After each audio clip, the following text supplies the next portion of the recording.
one of the worst newses in the COVID-19 history of Brazil.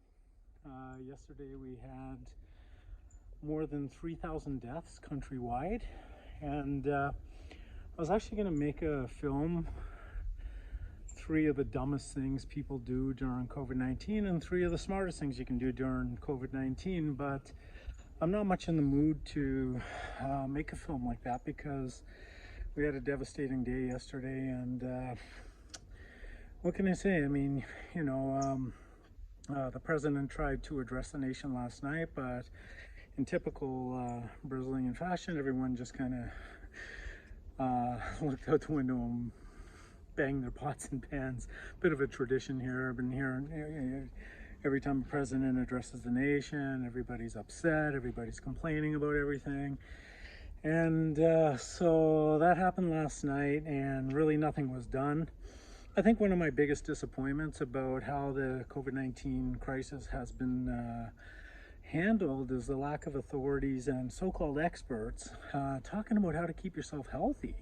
And this is something that's not really talked about a lot. How to cut down on your toxins, you know, decrease your smoking, decrease your drinking, clean up your diet, do your exercise, your cardio, your weights, keep yourself strong. So if in fact you are contracted with a virus of any type, including COVID-19, your body will have a stronger immune system to fight that.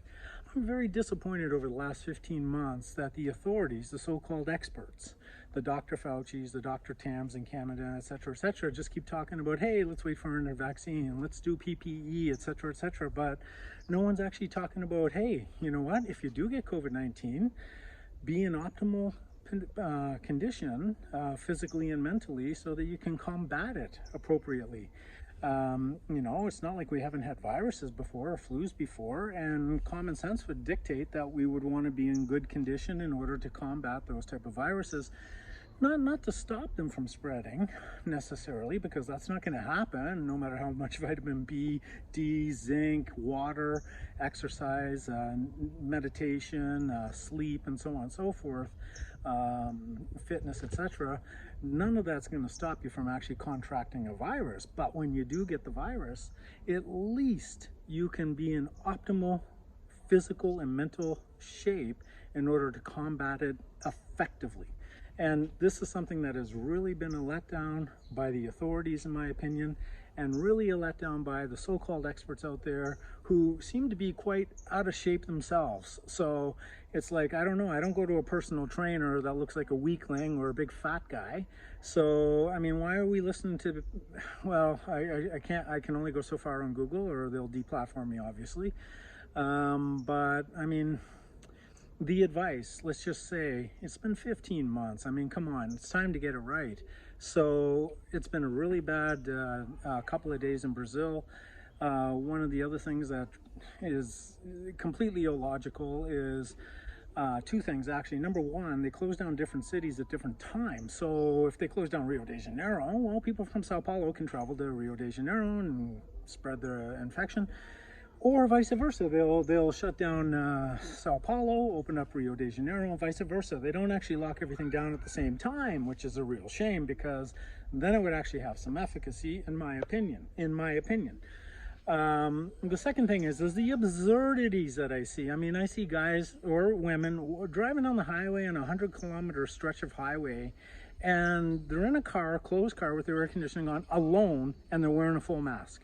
Is this a lack of education? I mean, is this a total lack of education regards the virus? If that's the case, man, some education has to happen. Or is it just complete stupidity? I don't know. I mean, I see people doing things that are inexplicable. The second thing that's kind of crazy is that you have the other end of the spectrum. So, you know, here in Rio de Janeiro, you go to the beach, and everyone's partying, everyone's like coughing and laughing and hugging and joking and, you know, yelling and screaming and all that kind of stuff. And the cops are just basically standing around, and they're too scared to go into the favelas and the slums, but they'll go around Leblon and Barra da Tijuca and all that kind of stuff and just stand around and look cool. They don't do anything. They don't do any enforcement. I shouldn't say any. I mean, I'm sure there's some enforcement happening somewhere, but I don't see it. Anyway, that's my rant for now.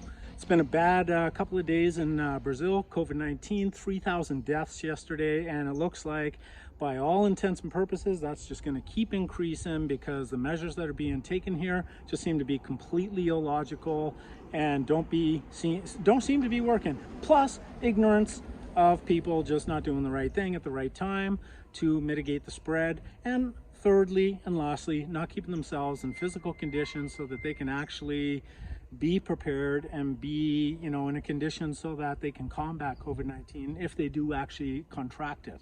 I think there's been a lot said, but a lot unsaid as well. So I'll leave it at that and see you next time. Coming from Brazil, see you later.